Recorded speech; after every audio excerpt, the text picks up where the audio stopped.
Saludos y bienvenidos a Café y Más. Hoy es viernes 10 de enero y nosotros comenzamos y lo hacemos con un programa muy especial que se lo dedicamos a la ciudad, a la localidad de Daimiel. Ya verán por qué. Además tenemos más contenidos que les avanzamos como siempre de forma resumida con el siguiente vídeo. En el programa de hoy hablamos de la localidad de Daimiel y de sus encantos turísticos, que no son pocos, haciendo una parada en el yacimiento de la Motilla del Azuer, las tablas y, cómo no, en el Museo Comarcal, lugar donde comienzan las visitas de este importante yacimiento arqueológico.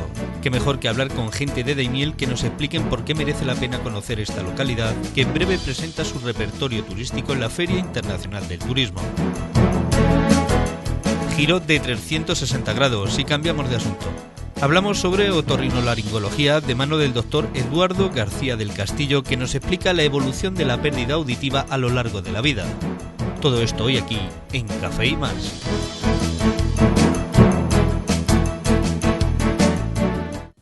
Saludos, pues estos son los contenidos que abordaremos aquí esta noche en directo en Café y Más. Yo, como siempre, recordarles que pueden participar con nosotros. Además, una cosa que nos encanta, solo llamando al número de teléfono que aparece en pantalla y ya saben, cualquier tipo de duda, comentario, pregunta que quieran trasladarnos. También pueden hacerlo con las redes sociales en nuestra página de Facebook que se llama Café y Más. Cualquier tipo de comentario o de lo que quieran, estamos encantados de contestarles. Como les decía, en el programa de hoy hablamos de la localidad de Daimiel y de sus encantos turísticos, que no son pocos, haciendo una parada sobre todo en el yacimiento de la Motilla de Azuer, de las tablas y, cómo no, el Museo Comarcal de Daimiel. Y para ello esta noche contamos con 3 personas de Daimiel que nos van a hablar sobre estos encantos de interés turístico y demás de Daimiel. Ellos son, vamos a ir presentándolos, en primer lugar, Miguel Torres. Bienvenido, Miguel, él es arqueólogo. Hola, buenas noches. También nos acompaña esta noche Diego Clemente, director del Museo Comarcal de Daimiel. Buenas noches, Diego. Buenas noches. Y por último, a mi izquierda nos acompaña Ana García, que es responsable de la Oficina de Turismo de Daimiel. Bienvenida, Hola, Ana. buenas noches. Un placer teneros aquí a los 3. Como les decía, la Motilla del Azuer se encuentra situada junto al río del mismo nombre en el término municipal de Daimiel. A partir de 1974, un equipo de la Universidad de Granada realizó en el yacimiento 15 campañas de excavación y 3 de restauración, en el marco del proyecto de investigación La Edad de Bronce en la Mancha Occidental. Una primera fase de estas actuaciones tuvo lugar entre 1974 y 1986, reanudándose los trabajos actuales a partir del año 2000. Este yacimiento arqueológico acumula más de 4.000 años de historia, siendo sin lugar a dudas el mejor ejemplo de la prehistoria manchega, donde se ha descubierto el pozo más antiguo de la península ibérica. Qué mejor que empezar a conocer un poco de toda esta historia que con Miguel, arqueólogo. Miguel, cuéntanos un poco, ¿cómo te iniciaste en este mundo de la arqueología? Bueno, pues yo soy alumno de la Universidad de Castilla-La Mancha, donde me licencié, y bueno, pues mis inicios, digamos, más prácticos con la arqueología fueron a raíz de campañas que realizaba la universidad, en este caso en el yacimiento de Alarcos.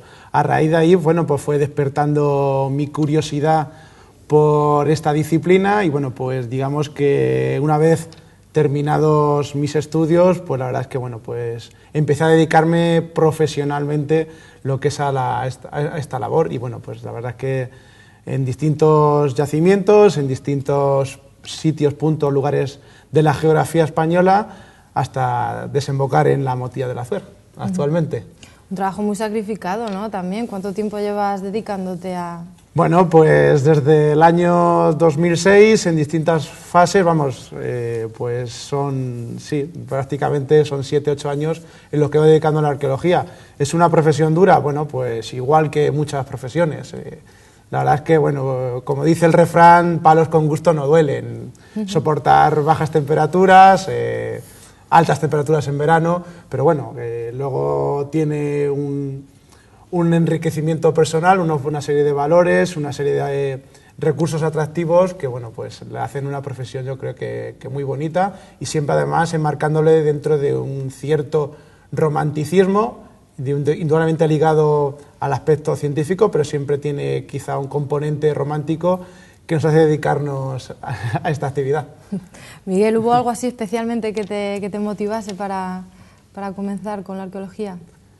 Bueno, pues yo creo que un poco lo que es, digamos, el trabajo de campo, el trabajo en ambientes, digamos, por decirlo, de naturaleza, unido sobre todo al estudio del pasado del hombre. Creo que el componente también humanístico dentro de esta disciplina pues es importante, porque no dejamos de estudiar al ser humano, es decir, sus vestigios materiales, su comportamiento en épocas pretéritas, pero bueno, sobre todo el que esté el ser humano como centro activo de toda la investigación, pues también llama que, bueno, pues te quieras dedicar a esta profesión.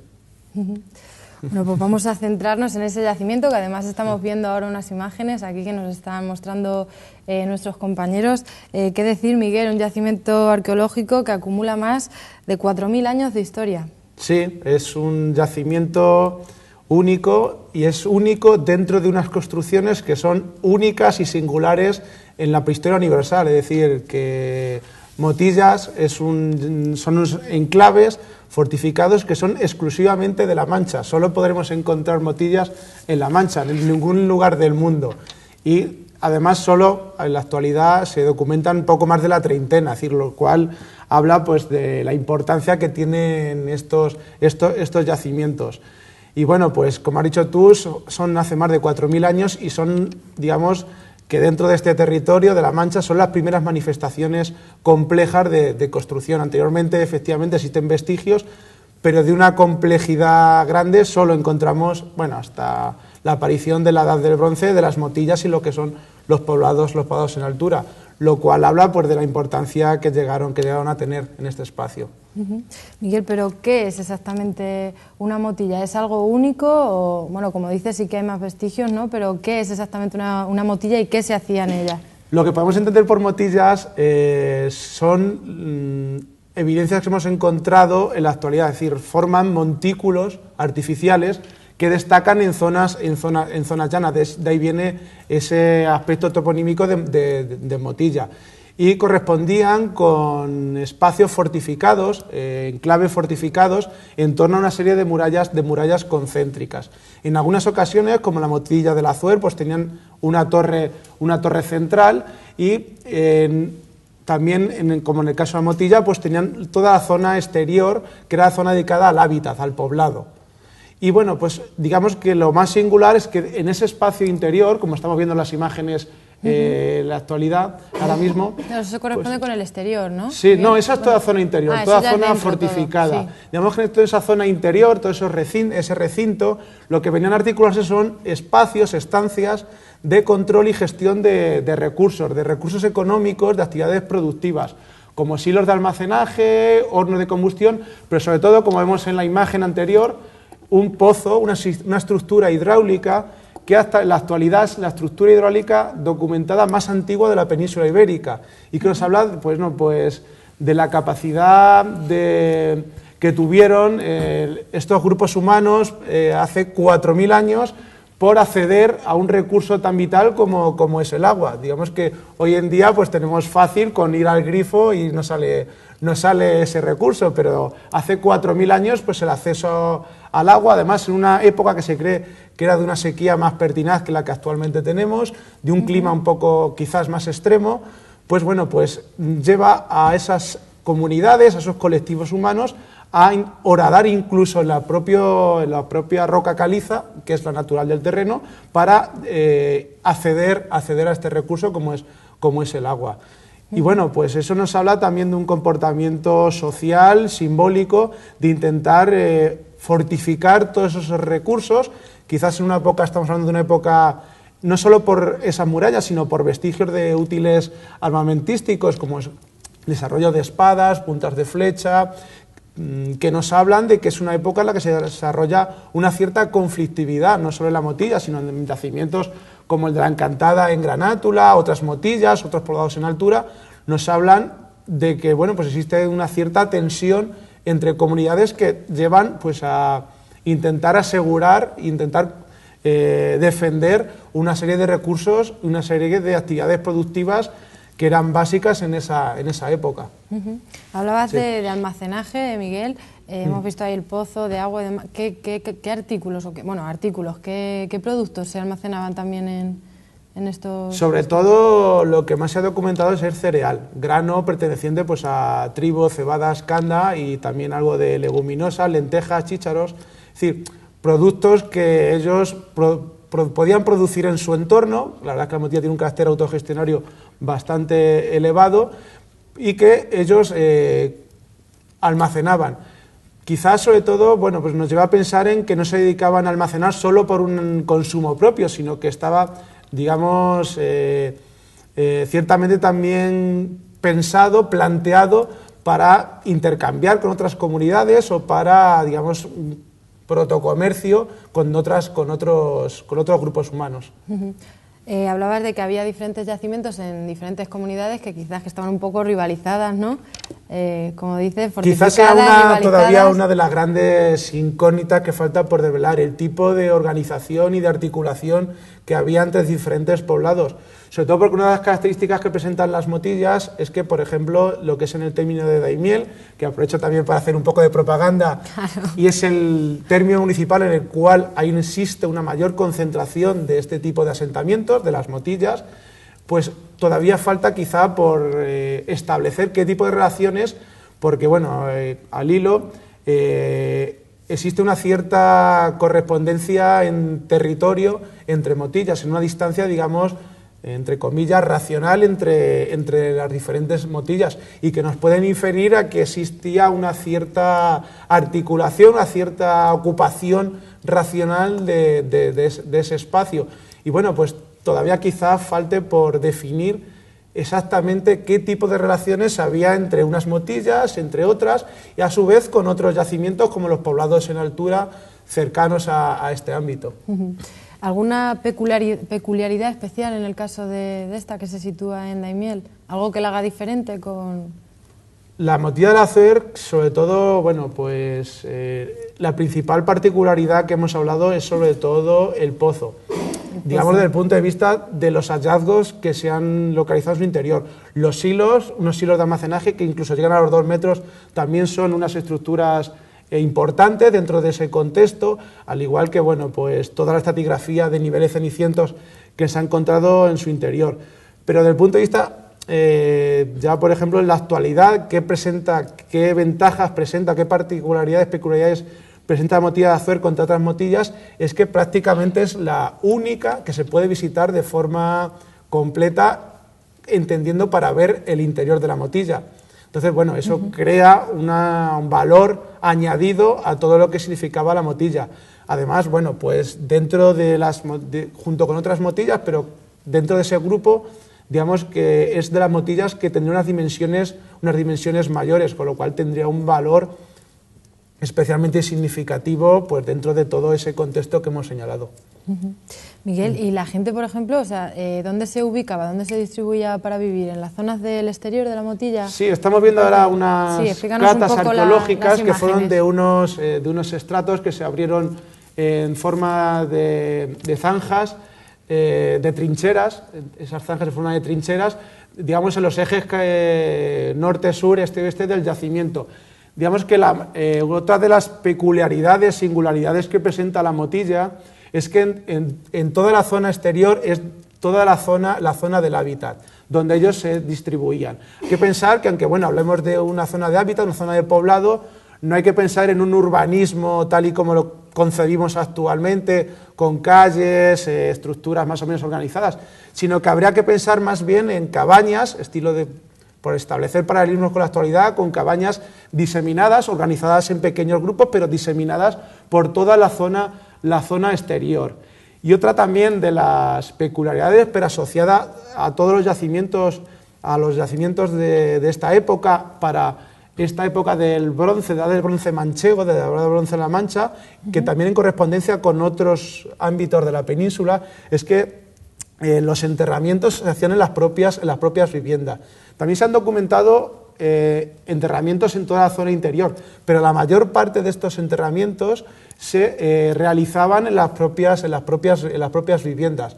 Esto comporta un cambio, por ejemplo, con respecto a épocas anteriores, a esas fases del mundo calcolítico, neolítico-calcolítico, sobre todo asociadas al megalitismo, donde ellos se entierran en zonas diferenciadas de los lugares de hábitat, en enterramientos, digamos, colectivos, pero sobre todo hacia los inicios del bronce, lo que viene es una diferenciación en lo que es el ritual de enterramiento, y empiezan a enterrarse en las propias viviendas, lo cual es un añadido más a las posibilidades que ofrece la motilla de la CUER, en el sentido de que, bueno, pues es posible vislumbrar enterramientos en la zona. En las propias visitas, En ¿no? las propias viviendas, sí. Miguel, ¿cuánto tiempo y cuántas personas lleváis trabajando en todo esto, en ir descubriendo poco a poco los encantos de esa motilla? Sí, bueno, pues como he señalado anteriormente, al inicio de esta charla, este coloquio, bueno, pues los trabajos de excavación se iniciaron en los años 1974 con la Universidad de Granada, por el equipo dirigido por Triana Jera y Fernando Molina. A raíz de ello, pues hubo una primera campaña hasta el año 86, que ellos desarrollaron también sobre otras motillas, como la motilla de las Cañas, situada dentro de otros lugares, de otro ámbito emblemático, valga la redundancia, de Daimiel, como son las tablas de Daimiel, y que, bueno, pues sí, que ahora después Ana posteriormente hablará de ella, o en otra motilla cercana al término municipal de Daimiel, pero en este caso en el de Almagro, como en la motilla de los Palacios, realizaron varias intervenciones junto con la motilla de la CUER. La ventaja que presentaba esta la motilla de la CUER es que era, primero, de las más grandes, y sobre todo que era la única que no tenía, digamos, interferencias de otra época. Es decir, era la única que tenía todos los niveles estratigráficos, todos los cortes, exclusivamente de la edad del bronce. Y bueno, pues eso les motivó a que empezaran las excavaciones para conocer una realidad que era exclusiva de esta zona. Y es que, bueno, pues digamos que hasta los trabajos que desarrolla la Universidad de Granada, posteriormente la Universidad Autónoma en la década de los 70, pues se pensaba que esta zona estaba despoblada en la prehistoria, que prácticamente, bueno, pues se dedicaba pues a zonas de despoblados, zonas de, digamos, de pastoreo, y que, bueno, pues prácticamente era una zona residual dentro de otros lugares de la península. Bueno, pues gracias al desarrollo de estos trabajos, pues no solo se logra conocer que existían estos yacimientos, sino que encima eran singulares y pues tenían un valor dentro de esa prehistoria reciente peninsular y quizás universal. Digamos que, bueno, a partir del año 86 hubo un parón en las excavaciones, y bueno, eso afectó al yacimiento, por lo cual, bueno, pues en el año 2000 se volvieron a reemprender los trabajos, y bueno, pues dentro de también continuar los trabajos de excavación, digamos que por ese lapsus también lo que se decidió es realizar campañas de restauración, digamos, porque no solo es nuestro trabajo, se dedica exclusivamente a excavar, sino también pues intentar consolidar, intentar conservar todo lo que se ha excavado, y bueno, pues de ahí se realizaron varias campañas de restauración, hasta prácticamente, bueno, pues el año 2010. La última campaña, que es la que se ha realizado, o se viene realizando durante este año 2013-2014, prácticamente lo que se está dirigiendo la actuación es no solo la campaña labores de limpieza y de consolidación del yacimiento, sino también de acondicionamiento para hacerlo visitable. Digamos que dentro de todas las facetas que tienen los yacimientos, que tienen todas las intervenciones arqueológicas, una debe ir indudablemente ligada a la rentabilidad social, no solo cultural, sino social, en el sentido del disfrute de la misma población que se reivindica dentro de ese lugar. ¿Cómo ha sido la aceptación de la gente de Daimiel con este yacimiento? Hablabas también de visitas, no sé si esto ya está abierto al público para realizar visitas.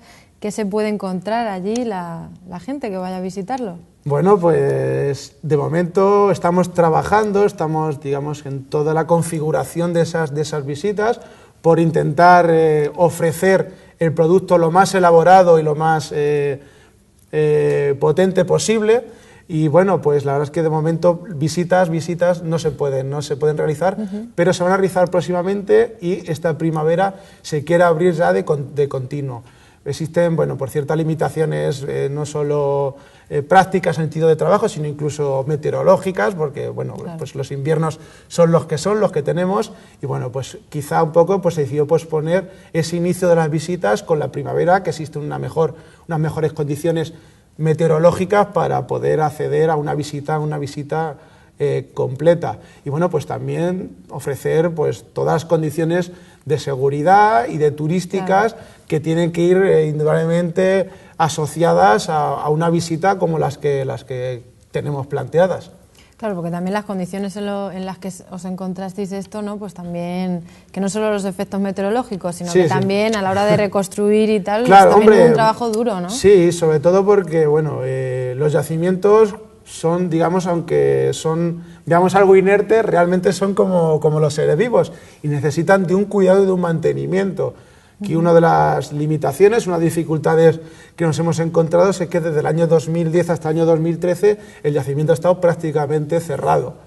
Si a eso añadimos que han sido 2 años pluviométricamente muy potentes, pues eso ha generado, bueno, pues un deterioro en todo lo que son las estructuras del yacimiento. Y bueno, pues una de las intervenciones de este año ha sido pues intentar mostrar el yacimiento, intentar pues acondicionarlo debido a toda esa situación.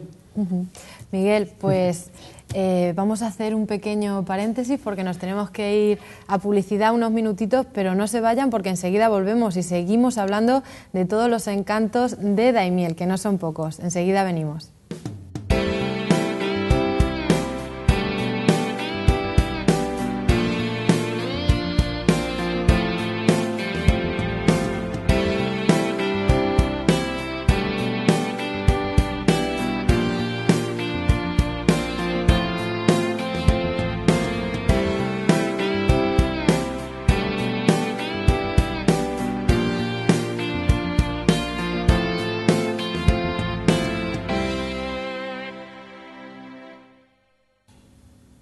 Pues seguimos aquí en directo en Café y Más tras este corte publicitario y como siempre les recordamos que pueden participar con nosotros y solo tienen que hacerlo llamando al número de teléfono que aparece en pantalla. Ya saben, hoy estamos hablando de todos esos encantos de la localidad de Daimiel, así que ya saben, si tienen alguna duda, pregunta o comentario, estamos encantados de que participen. Y también pueden hacerlo en las redes sociales, en nuestra página de Facebook que se llama Café y Más, escribiéndonos en nuestro muro. Antes de la publicidad hablábamos con Miguel, arqueólogo, nos hablaba sobre todos esos descubrimientos que están haciendo en la Motilla del Azuer y nos comentaba un poco cómo estaban configurando esas visitas guiadas en este yacimiento arqueológico, Miguel. Sí, bueno, como estábamos hablando en el descanso, las visitas serán organizadas, es decir, habrá que, digamos, de momento apuntarse a través de la oficina de turismo, como ahora señalará Ana. Y bueno, pues uno de los objetivos de estas visitas, de esta configuración, es que bueno, cualquier tipo de recorrido se haga a través del Museo Comarcal.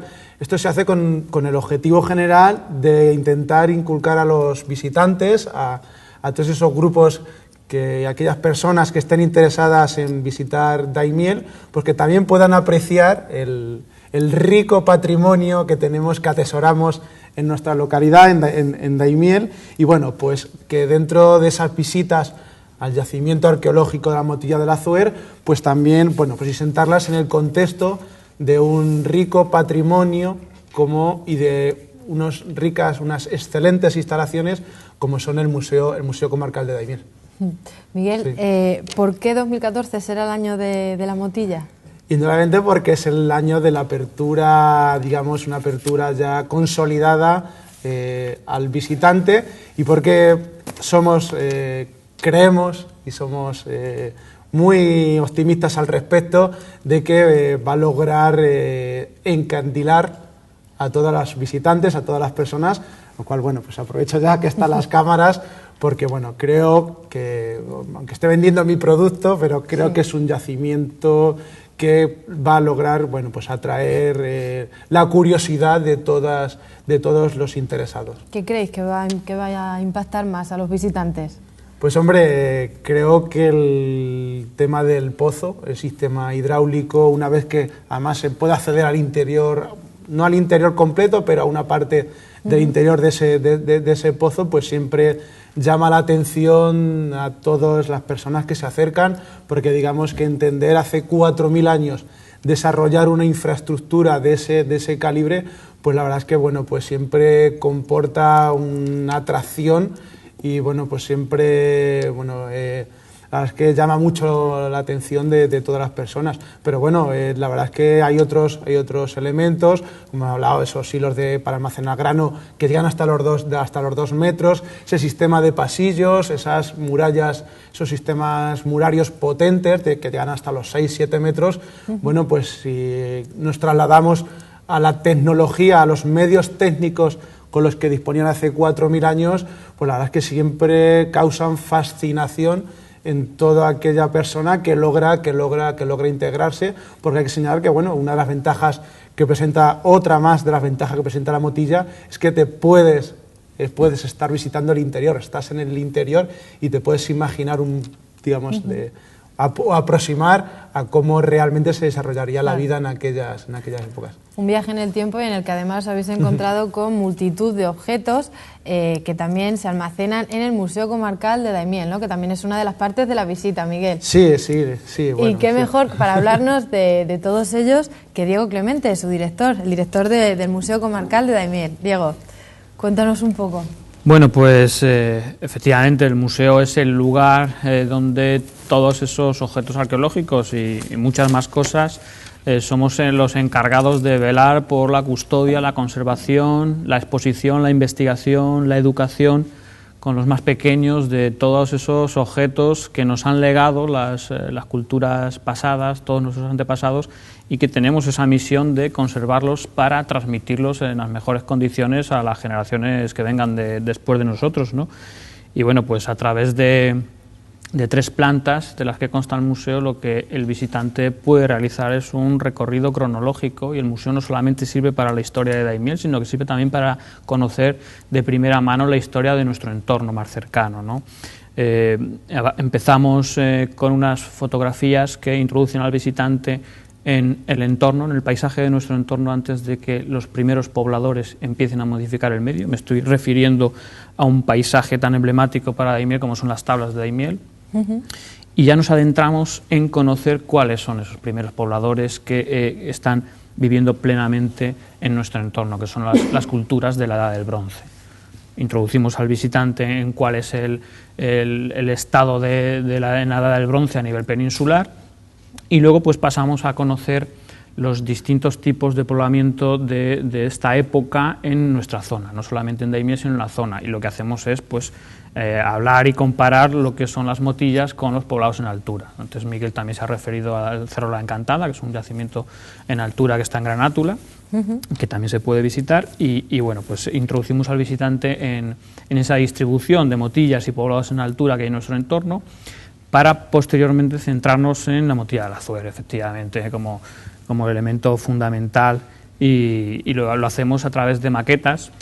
Estamos viendo una maqueta de sección, también tenemos una maqueta en el suelo que nos enseña pues un momento de la investigación, de esos comienzos de la investigación arqueológica, que también se apoya con un audiovisual, un vídeo que nos ofrece una reconstrucción de lo que el visitante va a poder ver, ¿no? Incluso un aspecto importante es ese poblado que estaba antes comentando Miguel, pues ese poblado que se localiza alrededor de la zona exterior de la motilla, de esa fortificación, pues se puede ver esa reconstrucción de cabañas en el vídeo, para luego pasar a contemplar pues parte de ese material cerámico, por ejemplo, la cerámica siempre tan abundante en los yacimientos arqueológicos, que ha aparecido en el yacimiento de la motilla del Azuer.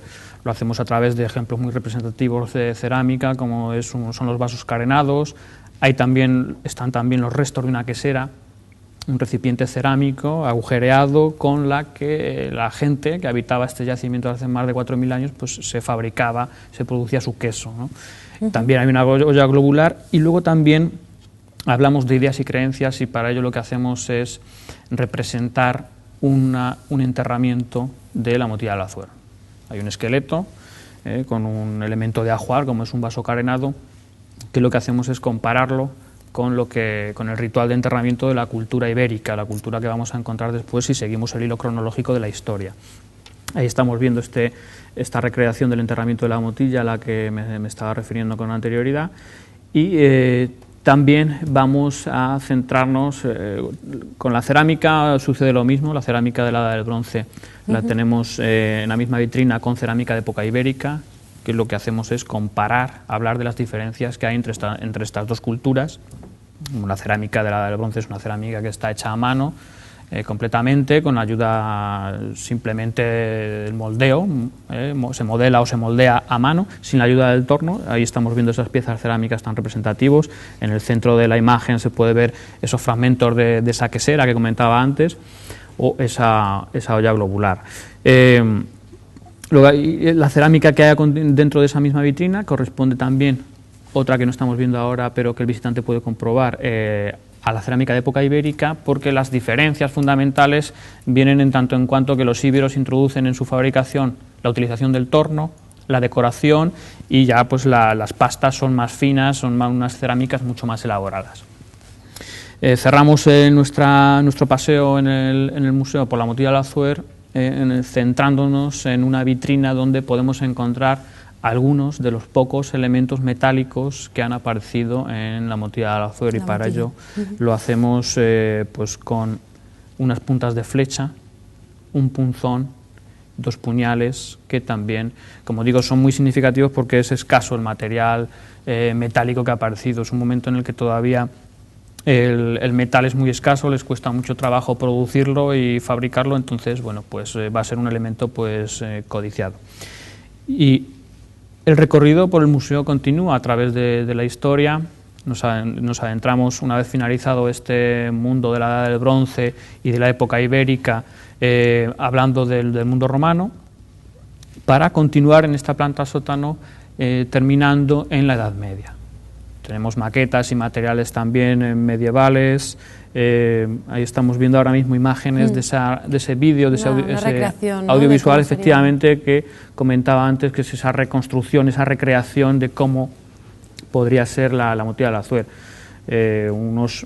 Un recorrido que va a poder realizar después, cuando el visitante, tras visitar el museo, se dirija a la Motilla de la Zuer, pues va a poder caminar por esos mismos pasillos y va a poder ver pues toda esa zona de la torre o del pozo que se veía antes con agua, y que bueno, pues actualmente tiene agua de manera natural. Claro.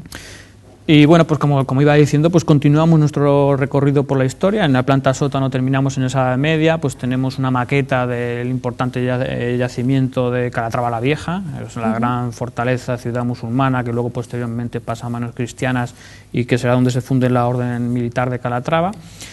Y bueno, pues seguimos avanzando en el tiempo para continuar por la planta alta, haciendo un recorrido por la Edad Moderna.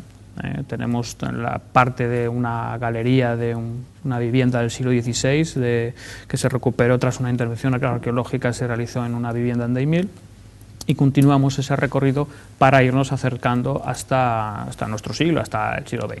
Sí. Sin duda, entre todo lo que estáis hablando de la motilla, también lo que señalabas un poco de las tablas, Ana, una combinación perfecta para fomentar la importancia turística de Daimiel, ¿no? Evidentemente, porque Daimiel es un destino turístico de primer orden, y sobre todo porque estamos viendo cómo Daimiel aúna una de las principales características que tiene que tener un destino, y es la singularidad y la excepcionalidad de sus recursos turísticos. Si hablamos de las tablas de Daimiel, hablamos de un parque nacional. Solo y exclusivamente hay 15 parques nacionales declarados en la actualidad, y en Daimiel, en su territorio, tenemos uno. Y además uno de los ejemplos más fantásticos de un humedal, en este caso un humedal en La Mancha, en plena llanura manchega, como a través del milagro del agua surge un espacio natural de unas características como el de las tablas de Daimiel, que precisamente hoy la noticia que tenemos, y ha salido en los medios esta mediodía, es la ampliación del número de hectáreas, pasando de 1.928 hectáreas que tiene en la actualidad a más de 3.000 que va a tener actualmente. Ese recurso es tremendamente singular, es único, pero es que tenemos otro recurso turístico del que nos acaba de hablar Miguel precisamente ahora, que también se va a convertir en un punto de referencia para Daimiel tremendamente importante, y es la Motilla de la Zuer. otro recurso turístico singular, porque como bien hablaba él antes, en toda La Mancha no hay otro tipo de asentamiento prehistórico de estas características que esté excavado y que pueda ser visitable como la Motilla del Azuer. Por lo tanto, Daimiel como destino turístico tiene dos recursos excepcionales, singulares y con una capacidad de atracción muy potente de cara al visitante. Si a eso lo unimos con un museo comarcal como el de Daimiel, que tal y como nos ha estado contando Diego en estos momentos y sobre todo por la percepción que tiene el visitante, y así nos consta a través de las encuestas de satisfacción, el grado de satisfacción de la visita es muy alto en el Museo Comarcal. Si además lo sumamos con un centro de interpretación como el Centro de Interpretación del Agua, que es un enganche fundamental para conocer el Parque Nacional en relación a su elemento básico y fundamental, es otro recurso potente, pero sobre todo también, y hablamos de otra singularidad, y es que Daimiel es la cuna de uno de los grandes de la arquitectura española del siglo XX, Miguel Fisac. Por lo tanto, si un destino es importante y un destino destaca, siempre tiene que ser también porque es excepcional y ofrece algo que no ofrecen otros destinos turísticos. En ese sentido, y a nivel de recursos, es evidente que Daimiel lo tiene, pero luego si hablamos de cifras, podemos decir que también es singular porque no todos los recursos reciben más de 250.000 visitas a lo largo del año, como este año ha sido así en el Parque Nacional de las Tablas, o como también en el cómputo de visitas que tenemos registradas en la Oficina de Turismo a lo largo del 2013. Tenemos dos oficinas, uno en el centro de la localidad, otra oficina en el Parque Nacional de las Tablas, y nos hemos pasado de las 35.000 visitas a lo largo de este año. Por lo tanto, hablar de Daimiel y hablar de turismo es hablar, yo creo que con palabras mayores. Multitud de cosas a destacar, ¿no?, de esta localidad, y a mí me gustaría también, Ana, que nos hablases un poco de cómo lo vais a presentar todo esto en la Feria Internacional del Turismo, porque también estamos ya a punto de celebrar. Sí, estamos esa feria, ya, ¿no?, prácticamente en puertas de la celebración de una de las, a nivel nacional, la más importante, y a nivel internacional probablemente de las más importantes. Y como antes comentaba Miguel, las previsiones para la Motilla del Azuer es abrirlas de cara a la primavera, y teniendo una feria como Fitur, un escaparate tan importante como es, y además a principios de año, como es la Feria Internacional, pues está trabajando para que se están dando ahora mismo todos los pasos pertinentes para presentarla el día de la provincia, el día 24 de enero. No olvidemos que Fitur se celebra del 22 al 26 de enero, de aquí a 15 días, y ya te digo que estamos trabajando para que la Motilla del Azuer tenga esa presentación oficial en la Feria Internacional de Turismo, y además hacerlo coincidir, como decía antes, con el día de la provincia. ¿Cuánto tiempo lleváis participando? ¿Lleváis poniendo el stand de Daimiel en Fitur? Stand como tal, últimamente, comenzamos poniendo stand hace 15 años. La presencia de Daimiel, que sí que es importante reflejarla así, con esa idea de continuidad, son ya 15 años los que estamos participando en Fitur, con una presencia importante, bien con stand propio en los primeros años, cuando desde la institución de la Junta de Castilla-La Mancha no se organizaba de esta manera, pero bueno, han pasado los años, la organización ha sido diferente y se ha tendido a aglutinar y a unificar evidentemente el destino Castilla-La Mancha. Y como digo, son 15 años ya los que venimos participando de una u otra forma, pero siempre con presencia o a nivel de personal desplazado a la feria para informar a los visitantes y a los profesionales que tienen presencia a lo largo de esos 15 días, pero también con material promocional propio, tanto con información de Daimiel, información del Parque Nacional, en este caso con información de la Motilla del Azuer, pero también con una presencia importante de material de las empresas turísticas, porque no olvidemos que estamos abordando una tertulia en la que hablamos de recursos, pero hablar en turismo solo de recursos sería quedarnos muy cojos. Es importante hablar de los servicios, porque también Daimiel tiene servicios que ofrecer, alojamientos, restaurantes, empresas de turismo activo. Evidentemente, para que una localidad, una ciudad se considere como un destino completo e importante, tienen que estar avalados esos recursos turísticos con una potente oferta. Y Daimiel a la fecha, poco a poco lo va consiguiendo. Daimiel lo tiene, ¿no, Ana? A día de hoy disponemos en cuanto a oferta de alojamiento de todos los perfiles que pueda buscar el visitante. Hay hoteles de ciudad, tenemos hoteles rurales, hay casas rurales, hay también el perfil de albergue, de hostal. en definitiva, un amplio abanico para que el visitante que se desplace hacia nuestra zona pueda elegir entre uno u otro tipo de alojamiento. Pues ya lo han escuchado, no tenemos tiempo para más. Me ha encantado que nos vengáis aquí a explicar todos los encantos de Daimiel. Muchísimas gracias a los tres, Miguel, Diego, Ana. Y nosotros nos tenemos que ir a publicidad, pero antes les dejamos con un vídeo donde hemos recolectado un poco todos esos encantos daimieleños que nos estaban hablando aquí ellos tres. Nos vamos a publicidad y enseguida volvemos. Hablamos después con el doctor Eduardo García del Castillo sobre esa rama de la medicina que es la otorrinolaringología. Otorrinolaringología. No se vayan, enseguida volvemos.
Pues tras este bloque publicitario seguimos aquí en directo en Café y Más. Y ahora nos toca hablar un poco de medicina y qué mejor que con el doctor Eduardo García del Castillo. Bienvenido, Eduardo.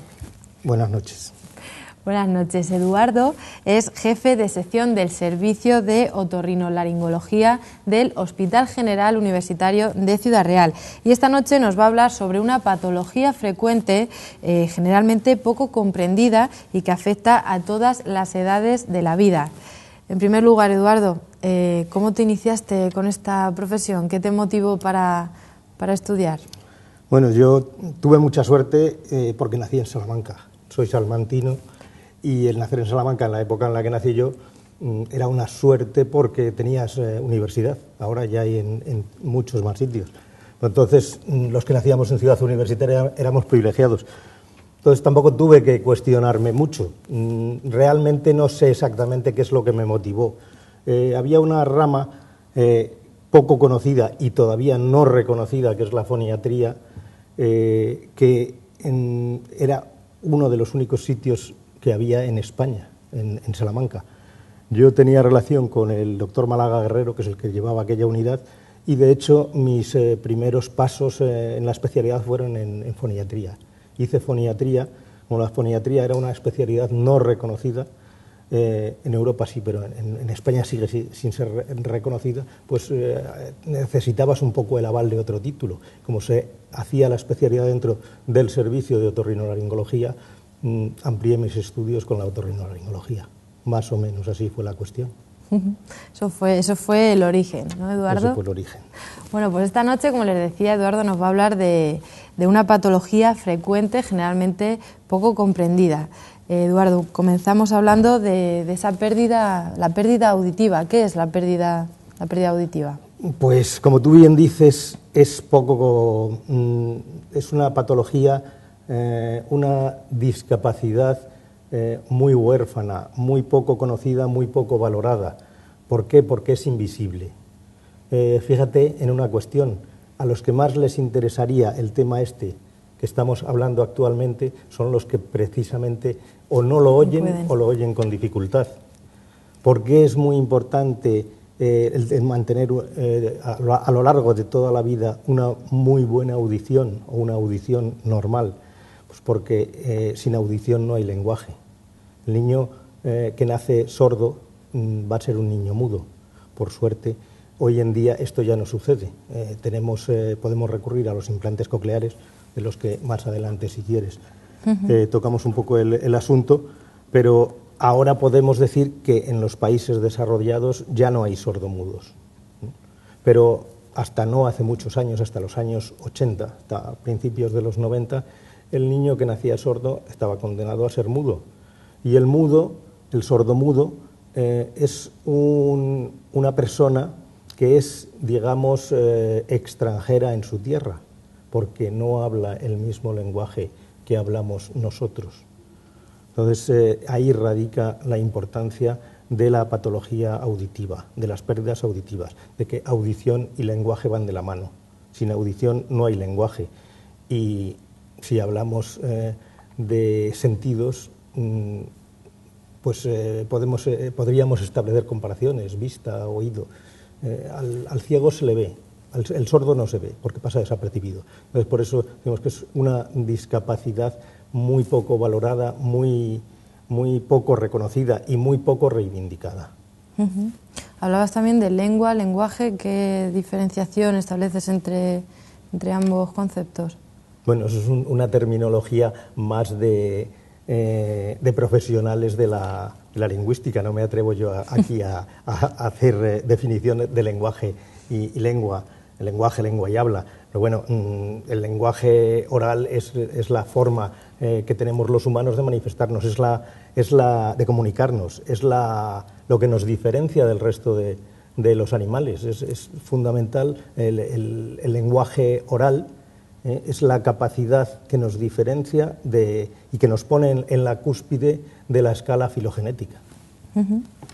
Eduardo, la importancia en la detención precoz en la infancia, imagino que es algo importantísimo, ¿no?, en estos casos. Es fundamental. Hablábamos de incomprensión. hasta no hace muchos años el sordo ha sido objeto de mofa. En muchos pueblos y ciudades, me refiero a núcleos de población más pequeños porque se conoce más toda la gente, pero en muchos pueblos el tonto del pueblo era el sordo, es decir, una incomprensión total, porque eran personas con una inteligencia normal, incluso muchos de ellos con una inteligencia superior, probablemente porque habían tenido que hacer un esfuerzo para comprender un mundo del silencio. Pero sin embargo eran considerados el tonto del pueblo, simplemente porque no escuchaban, teniendo unas capacidades intelectuales totalmente normales. Entonces es muy importante, fundamental, el diagnóstico precoz. De hecho, en la mayoría de los hospitales hoy en este país y en los países desarrollados existe lo que se conoce como screening auditivo neonatal. En nuestro hospital se lleva haciendo, no sé exactamente en qué año empezamos, pero ya en el Hospital de Alarcos ya se hacía, llevamos creo que desde el 2002 o probablemente antes, haciendo el screening auditivo neonatal. Es una prueba muy sencilla, no es nada cruenta, se le hace al niño estando ingresado, al niño recién nacido, antes de que se vaya para casa se le hace el screening y tiene una serie de pasos en el caso de que se detecte o se sospeche una hipoacusia. Es fundamental la detección precoz porque hay que abordar la patología en el caso de que haya una hipoacusia, no una hipoacusia. Tenemos que distinguir entre distintos niveles de pérdida auditiva. Tenemos desde hipoacusia moderada, leve, moderada, severa y profunda. Se establecen las diferencias según la pérdida que se establece en decibelios. Entonces, en aquellos que tienen una pérdida profunda, en aquellos que no tienen audición, hay que hacer una intervención lo más precoz posible. ¿Por qué hay que hacer una intervención precoz? Porque hay lo que se conoce como periodos críticos. Es decir, la adquisición del lenguaje está condicionada en el tiempo. Periodos críticos, periodos ventana. Si nosotros no adquirimos, no recibimos estimulación auditiva, o porque no oímos, o simplemente, es una cosa curiosa, porque estamos sometidos a un aislamiento, pues el ejemplo más típico son los niños que viven en el campo, en alquerías, que están al cuidado a lo mejor de los abuelos, que no les hablan mucho, tienen dificultad para adquirir el lenguaje, porque no reciben estímulo. Es decir, la no adquisición del lenguaje no está condicionada exclusivamente a no oír, sino a no tener el estímulo. ¿Por qué? Porque el cerebro tiene una serie de áreas preparadas, vírgenes, digamos, para que sean los receptores y efectores del lenguaje. Entonces, en el caso de que no haya una estimulación por una sordera profunda, esas áreas cerebrales cumplen otras funciones. Las neuronas, en vez de especializarse en las áreas del lenguaje, se especializan en otras funciones, van supliendo esas funciones y llega un momento en el que la adquisición del lenguaje ya no es posible. Tenemos el caso del niño de Aveirón y de otros niños salvajes que se han encontrado en otros sitios. Eran niños con las capacidades intelectuales normales, que se les ha calculado una edad, el niño de Aveirón en concreto se le calculaban 12, 14 años, que se trató de reeducar, que se integró de alguna forma socialmente, pero que no llegó a adquirir el lenguaje. Entonces, es fundamental el diagnóstico precoz, sobre todo actualmente que disponemos de la posibilidad de los implantes cocleares, para una intervención lo más precoz posible. Ya hemos dicho que se establecen los periodos hasta los 3 años. Antiguamente se decía hasta los 5, ahora ya se restringe a los 3. Lo que está claro es que cuanto antes se implante a un niño que no tiene capacidad auditiva, que nace sordo, cuanto antes se implante, mejor, dentro de unos periodos razonables. Porque hay una tendencia en medicina siempre a ser el primero, a hacerlo antes, tal. Pero el implantar excesivamente precozmente también puede dar lugar a errores diagnósticos, porque la evaluación madurativa del niño también durante este periodo hay cambios. En ocasiones no detectamos una hipoacusia que evolutivamente desaparece. Entonces, bueno, hay que implantar pronto, pero dentro de unos plazos prudenciales. Esos niveles de reducción de la capacidad de oír, ¿son de nacimiento los diferentes niveles que no, vamos a ver, Eduardo, o quizás van evolucionando, van de menos a más? Vamos a ver, hay diferentes tipos de pérdida auditiva en función del lugar en el que se produzca el trastorno.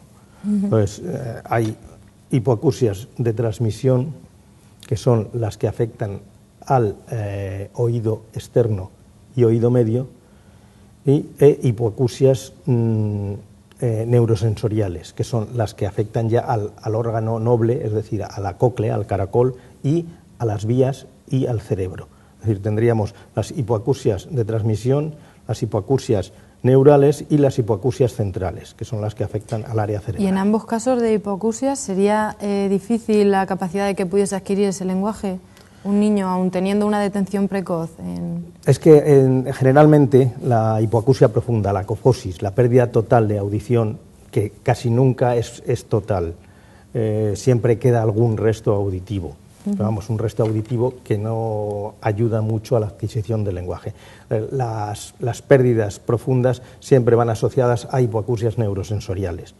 No una hipoacusia de transmisión, es decir, en el oído externo o en el medio, no tiene una repercusión tan importante, porque no da lugar a una pérdida de audición tan importante. Eduardo, hablamos también de otitis. Me gustaría también que nos contases exactamente qué es la otitis, causas, repercusiones, un poco de consejos también. Bueno, la otitis, además ahora estamos en época invernal, es una patología muy frecuente, incluso más frecuente de lo que digo padres, porque a quien más le suele preocupar esta patología, nos preocupa a todos, nadie quiere tener enfermedades, es a los padres de niños pequeñitos, digamos, lactantes y niños pequeños.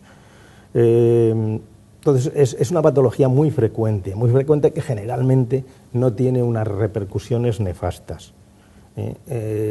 Esto lo digo sobre todo si hay madres escuchándonos, porque la otitis, bueno, es como todo proceso infeccioso, es algo que va unido al desarrollo madurativo de nuestro sistema inmunitario, de tal forma que la incidencia de otitis es mucho mayor en los niños hasta 5 años y luego va disminuyendo.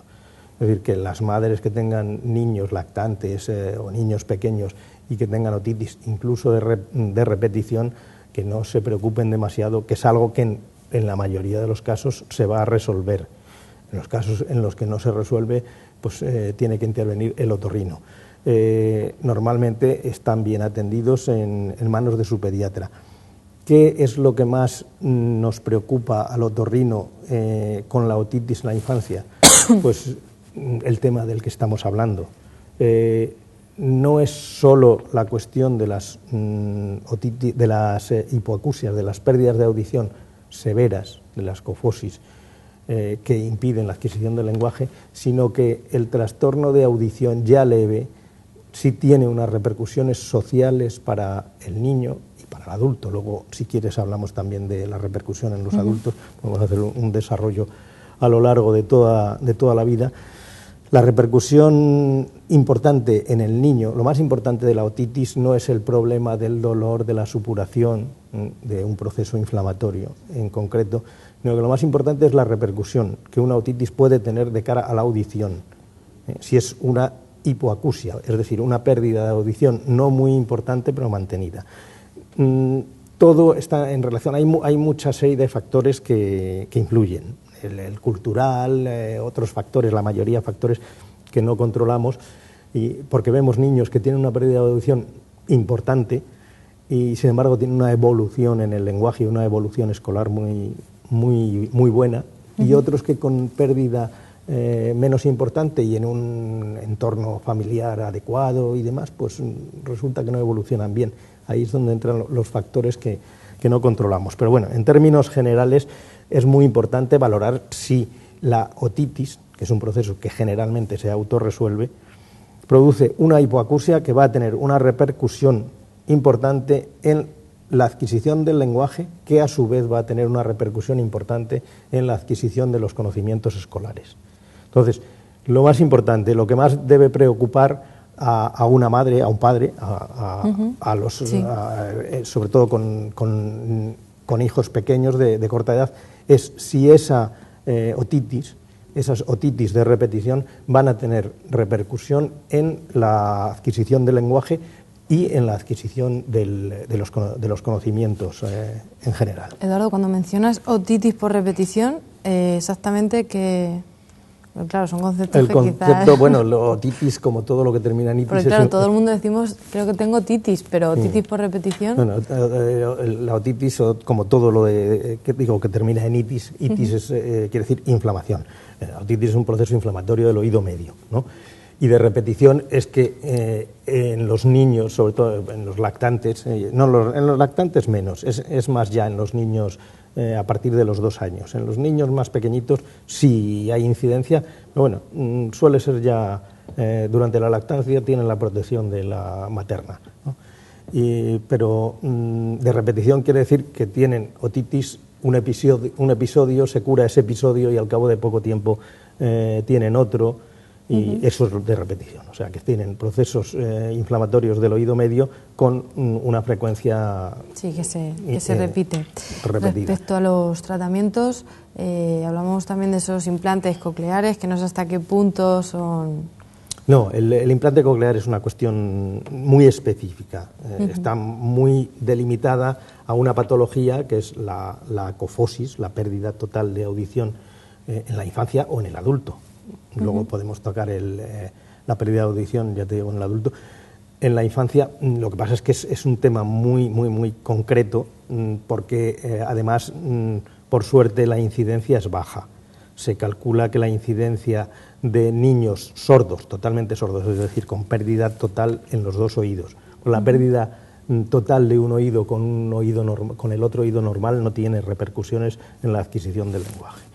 La pérdida total de un oído con el otro normal, nos pensaríamos que si tú no oyes por un oído y por el otro oyes el 100%, la pérdida sería de un 50%, no es así. La pérdida global de alguien que no tiene un oído es solo de un 17,9%, o sea que globalmente supone poco. Se pierde la estereofonía, te cuesta más localizar dónde vienen los sonidos, pero en cuanto a adquisición de lenguaje y conocimientos no tiene gran repercusión. Entonces, la cuestión de los implantes es muy específico y además mucho más limitado porque la frecuencia de cofosis es de un 1 por 1000 nacidos, más o menos. Hablamos de esas pérdidas auditivas a lo largo de la vida, del Eduardo. tiempo. Nos toca hablar de las personas de mayor edad. Sí. Repercusiones y consecuencias, diríamos, de la pérdida auditiva. Bien, la pérdida auditiva ya hemos visto, en el niño te puede dificultar la adquisición del lenguaje y la adquisición de conocimientos, lo cual vemos que está muy relacionado con el entorno y con la vida social. Entonces, en el niño es fundamental porque si no se detecta a tiempo vamos a tener un retraso en la adquisición del lenguaje y consecuencia en todo lo demás. En el adulto, fíjate, es lo que decía de lo poco valorado. Casi siempre consideramos como algo normal el que una persona mayor no oiga bien. Esto no es cierto. No todo el mundo, por ser mayor, tiene que perder la audición. Pero como lo asumimos así, incluso el mismo paciente no es muy partidario, la mayoría de los pacientes, no son muy partidarios de adoptar las medidas necesarias para superar esa cuestión. Esa cuestión que tiene unas repercusiones muy importantes de cara a la vida de relación. Si yo no oigo, no me comunico, y si no me comunico, me aíslo. Y ya que la persona mayor, la persona anciana, está ya un poco marginada socialmente, si encima no oímos, nos marginamos mucho más. Por eso es muy importante que la persona que tiene una hipoacusia, de la edad que sea, pero ya que nos referimos ya a las personas de más edad, es importantísimo el tratar de superar esa deficiencia.